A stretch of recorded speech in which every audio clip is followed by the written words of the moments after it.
Assalamualaikum warahmatullahi wabarakatuh. Selamat siang para pejuang cuan. Gimana kabar kalian di siang hari ini?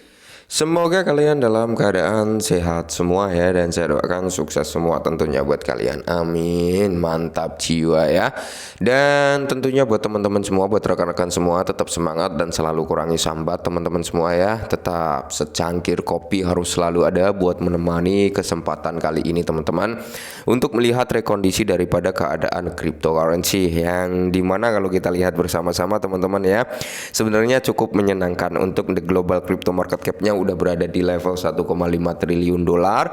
Bitcoin dominance masih terlalu over tinggi teman-teman, masih terdominasi terhadap Bitcoin, belum ke altcoin. Maka dari itu ketika Bitcoin mengalami lonjakan atau pumping ya kan, altcoin ini ngikutin tapi nggak berasa gitu teman-teman. Beberapa memang the powernya mantap jiwa, tapi banyak sekali dari ribuan aset kripto yang seperti itu 1:1000, tapi rata-rata mengalami kenaikan tapi nggak signifikan karena masih didominasi terhadap Bitcoin. Masih terlalu over lah ya Bitcoin dominasinya.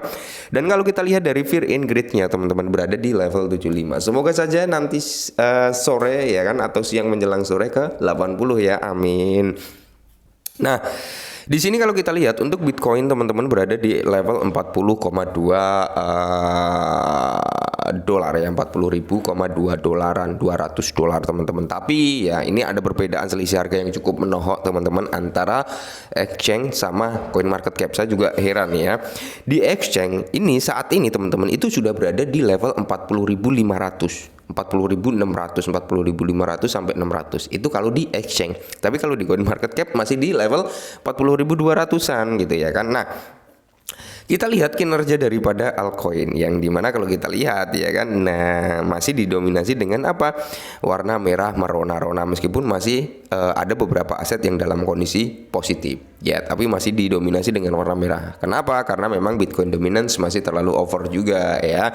Jadi pelan kali nanti altcoin akan ngikutin daripada Bitcoin ya. Semoga saja sih Bitcoin dominance ini turun ya kan, altcoin naik, itu mantap ya. Nah, kali ini teman-teman ada sedikit informasi tentang Bryce.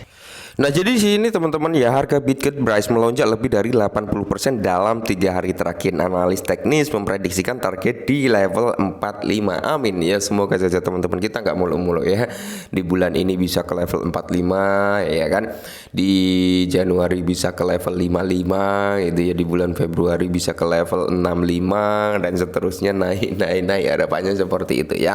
Nah, di sini teman-teman ya, jadi banyak sekali dari rekan-rekan yang bertanya juga, Bang, sebenarnya Bryce ini untuk ke Rp1 ada momentum nggak gitu ya, bisa nggak? Kalau kita mengacu pada perbandingan aset lain sih harusnya bisa teman-teman, harusnya bisa, bahkan lebih dari Rp1 kalau menurut saya harusnya bisa. Kenapa? Gini, kita bandingkan dengan aset-aset lainnya yang supply-nya sama 1 triliun ya.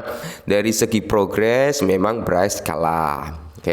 Kita bandingkan dengan token meme nggak apa-apa ya, dengan Shiba Inu. Kalau dari segi progres, segi utilitas, segi fungsional di dunia nyata, Bryce kalah.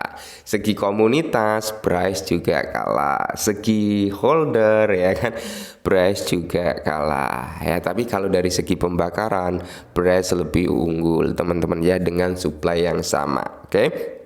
Nah, apakah Bryce bisa ke Rp1 Bang? Tentu saja. Kalau menurut opini saya, pola pandang saya bisa ya, bisa teman-teman. Mengingat kita lihatlah ya, meskipun banyak faktor yang belum terrealisasi di Bryce, tapi di sini menariknya adalah tim daripada Bryce sendiri masih berusaha untuk memberikan yang terbaik untuk koin yang diciptakan. Semoga saja ya di bull run atau halving lah ya, di halving nanti semoga saja sudah mendekati ke Rp1, 0,5 rupiah kayak gitu ya kan, mantap jiwa ya. Nah, jadi di sini teman-teman ya, dalam waktu 7 hari aset digital telah mengalami lonjakan yang luar biasa, peningkatan hingga 80%. Saat ini Bitcoin di harga 2907 menandakan lonjakan 80% yang menakjubkan dalam seminggu. Jadi analis teknikal menurun ya, menaruh perhatian besar pada Bitcoin, proyeksikan target ambisius sebesar 45. Nah, proyek ini muncul tengah semangat pasar saat ini seputar pesatnya pertumbuhan dan meningkatnya minat investor. Tweet terbaru dari Juan Alcoin telah menimbulkan banyak kegembiraan dan antisipasi dalam komunitas Bitget Price. Tweet tersebut menyoroti pergerakan naik substansial dan grafik harga Bitget menandakan terobosan penting menurut tweet tersebut. Token asli Bitget Price ya. Jadi gini teman-teman ya, yang perlu kita catat adalah saat ini lagi jor-joran yang namanya marketing untuk price. Lagi jor-joran. Kalau kita lihat dari awal Desember sih ya, memang lagi mempersiapkan, mungkin teman-teman lagi mempersiapkan. Oke. Yang pertama adalah papan reklame ya, papan reklame. Yang kedua adalah marketing di akun X ya, akun Twitter bisa dikatakan seperti. Yang ketiga adalah nanti kemungkinan teman-teman akan ada marketing di Instagram sama Facebook ya, untuk memperkenalkan produk price, tentunya koin dan produk-produknya lah, seperti itu. Terus marketing kayaknya itu nanti setelah event peluncuran Hibris ya, yang marketing di dalam Facebook sama Instagram. Nah, marketing yang ketiga itu kita belum diberitahu ya, intinya belum dapat informasi lah. Dan intinya di sini teman-teman ya, intinya di sini di bulan Desember ini banyak event, banyak marketing juga. Eventnya apa? Yaitu peluncuran Hibris yang memang notabene sangat ditunggu-tunggu, yaitu tinggal 3 hari lagi dari sekarang. Ini kan tanggal 4 ya, berarti tanggal 7, sekitar 3 hari lagi lah ya. Kita lihat, semoga saja dalam waktu 3 hari ke depan Bryce ini masih menunjukkan performa yang cukup positif. Syukur-syukur bisa melebihi ekspektasi orang-orang, yang dimana ekspektasinya adalah di level kepala 45 ya. Realistis sih, level tersebut realistis untuk disentuh, karena kalau kita mengacu pada ATH-nya juga di atas ini ya kan.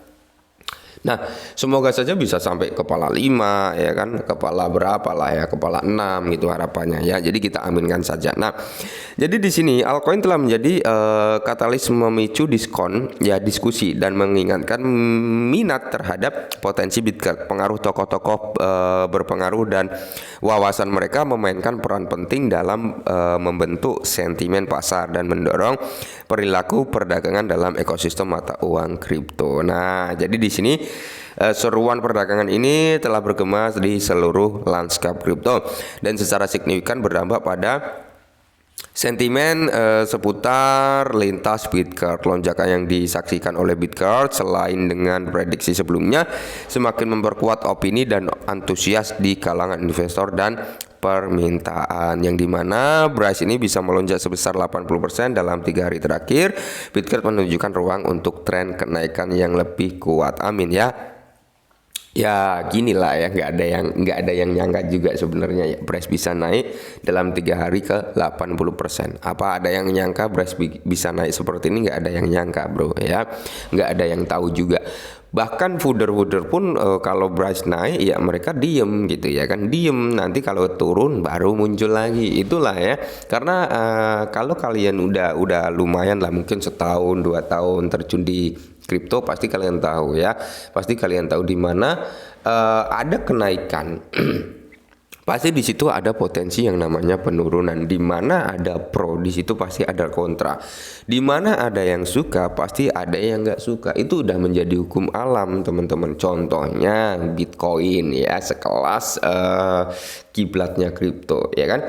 Musuhnya bukan pemain retail, bukan cukong, tapi entitas negara ya. Itu bisa dikatakan ya orang yang nggak suka dengan Bitcoin. Ethereum juga banyak ya, Cardano apalagi, Solana juga banyak. Jadi antara fooder dan father ya, fooder bukan ya, antara orang yang suka dan nggak suka itu balance ya, seimbang gitu teman-teman. Pro kontra itu ada. Jadi kalau saya pribadi nggak masalah mau orang wah Bryce udah nggak ada masa depan bang, Bryce udah mati itu ya, nggak bakal naik. Kalau saya pribadi masa bodoh. Kenapa? Karena kalau saya ya tetap disclaimer dulu sebenarnya, tetap diur dulu, yang terpenting itu. Oke, kita lihatlah dari kinerja timnya seperti apa. Memang kalau kita lihat dari produknya belum ada yang menonjol. Tapi kok timnya masih berusaha nih untuk ngeluarin produk-produk baru, untuk melakukan marketing, untuk melakukan bla bla bla. Oke lah, berarti developernya aktif nih ya.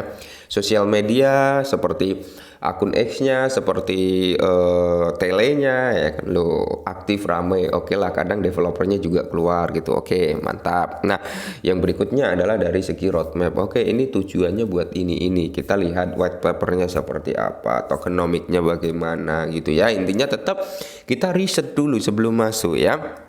Ada food yang menyerang ya masa bodoh, saya beli dengan uang saya sendiri. Saya udah disclaimer, untung rugi juga saya sendiri. Seharusnya mindset kalian seperti itu ya. Nggak ada kaya instan kecuali kalian memang mendapat keberuntungan. Oke, jadi buat teman-teman semua tetap semangat dan selalu kurangi sambat. Salam cuan.